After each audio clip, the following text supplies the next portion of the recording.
Linda? You know it's my wedding tomorrow, right?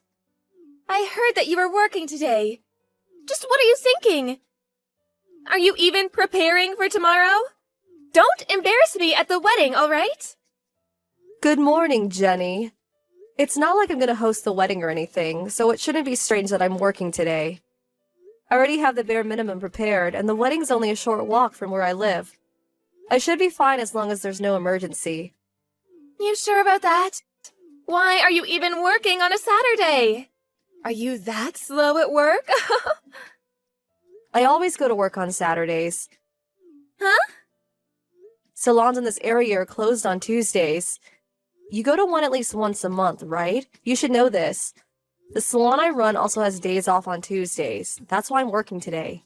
You are a hairstyler, Linda. Yes. And you run a salon? Yeah, didn't I tell you? Oh, I see. The customer's going to come soon, so bye. Hey, why are you not here? Linda? The wedding's about to start! I asked you to take care of the reception, right? I had a friend who came early to do it instead since you weren't here.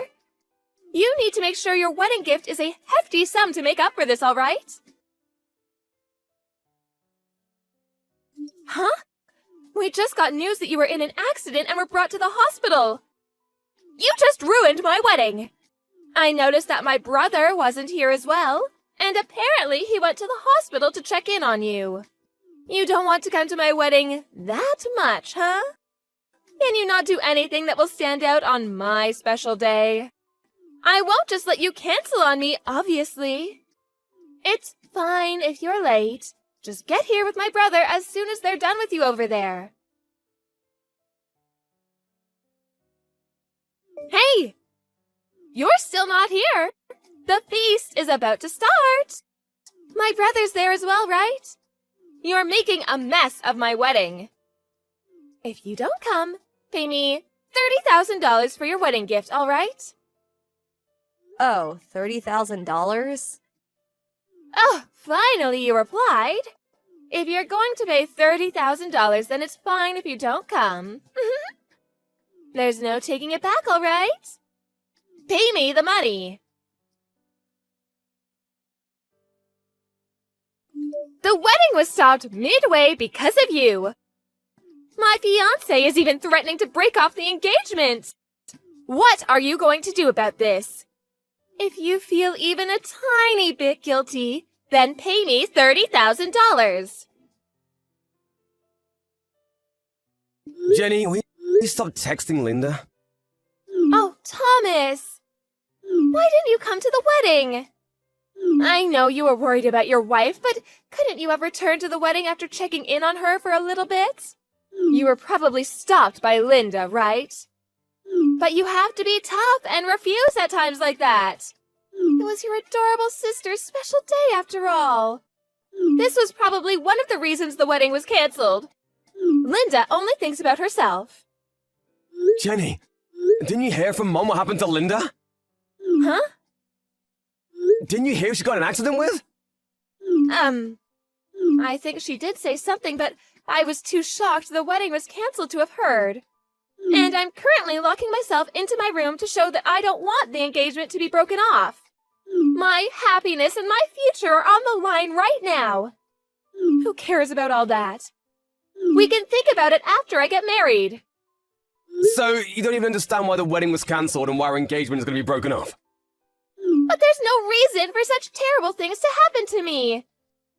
Just listening to it is a waste of time. I don't know if you've given up and accepted the situation or if you just really don't get it. What? The reason our wedding was cancelled and your engagement is about to be broken off is because the driver who bumped into Linda is a guy you're cheating on your fiancé with! Huh? Apparently he heard about your wedding just this morning and drove straight to the wedding venue. He was in a hurry and ignored the traffic lights, which is when he ran into Linda crossing the street. What? Apparently that's the explanation he gave. Seriously? Linda's... The accident happened right after I went home because I'd forgot something and returned to the wedding. Thankfully, she'll live, but she had to be hospitalized since the injury was pretty serious. It was that bad? But she replied to my text about the $30,000. That was me. Huh? Her phone didn't break in the accident. I decided to hold on to it for her, but your messages were so annoying that I replied just to shut you up. What's your problem? So, you're going to pay the $30,000 for her? $30,000? Who said I would be paying? Nothing in my reply implied that I would be paying $30,000. What? Besides, no matter how long you lock yourself in your room, you can't stop the engagement being broken up anymore. You have no right to refuse now that everyone knows you were cheating. But... Also, I have no idea how the wedding being ruined is Linda's fault. She's a victim here, not you. Why? Because if you hadn't cheated, then this guy wouldn't have rushed to the wedding and hit Linda with his car. I'll be at the hospital taking care of Linda for the time being. So I didn't have time to take part in this mess you've made. Thomas? Don't text me. Why? I don't want to talk to you. Don't come to my house either. I don't want to see your face. Linda! You're better now, right? Why don't you reply to my texts? If you can't just read them, all right? Lend me $50,000 as soon as possible. There's an ATM at that hospital, right? I'll tell you my bank account, so just deposit it there. Oh, and don't tell Thomas, okay? He won't approve if he finds out. Hey, Jenny! What? Thomas? It's been a while since we talked. What is it? Didn't I tell you not to message Linda? What? She told you? I noticed she was getting notifications. Linda still can't move her right hand. I was just on her phone sending replies to text for her since she couldn't type. Which is when I noticed your ridiculous texts. The timing. You really don't give up, do you? The $50,000 is the total amount of money you need to pay, right? The cost of the wedding, plus the fine you had to pay for cheating on your fiancé. You were even asking for $30,000 as a wedding gift last time. Linda owns her own salon, right? That must mean she makes a lot of money. So $50,000 should be fine for her. I'm saying that there's no reason for her to give you any money. Just who do you think you are? But who do you think is to blame for my engagement being broken off? You, who cheated even though you're about to get married. Who else is to blame? If Linda didn't get into an accident that day... She only got into an accident because you cheated, remember? Stop trying to put the blame on others and act as if you did nothing wrong. Then you pay me $50,000.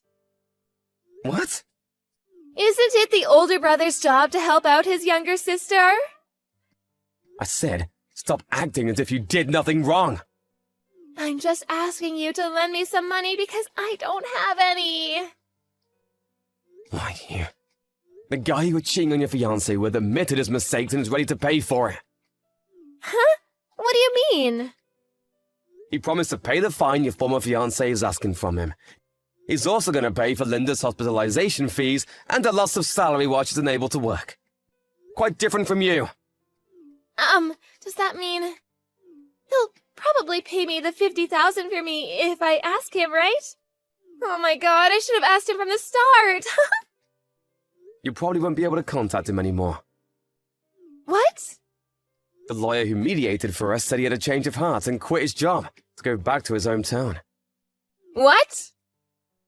Apparently he sent you a farewell message or email of some sort.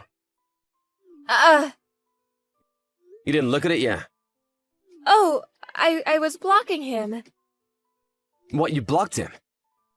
I heard he was coming to barge into the wedding. I got mad at him for trying to ruin my happiness, so I blocked him out of spite. I haven't unblocked him since. I see. Well, that's it, really. Mom and Dad probably already told you, but you should take responsibility of your own actions. But it's $50,000! How am I supposed to make that much money? Don't ask me. I don't have the money! It's not my problem. Bye! Thomas! Her parents paid for the $50,000 Jenny was being fined for, but they told her that she would have to give it back. Jenny kept complaining about how she wouldn't be able to give it back and locked herself in her room. "If you don't have any money, then work," shouted her dad. He didn't tolerate Jenny's nonsense and got her a job at a nearby factory. She uses the salary she earns there to pay her debt little by little. By the way, Mom is the one who manages her salary.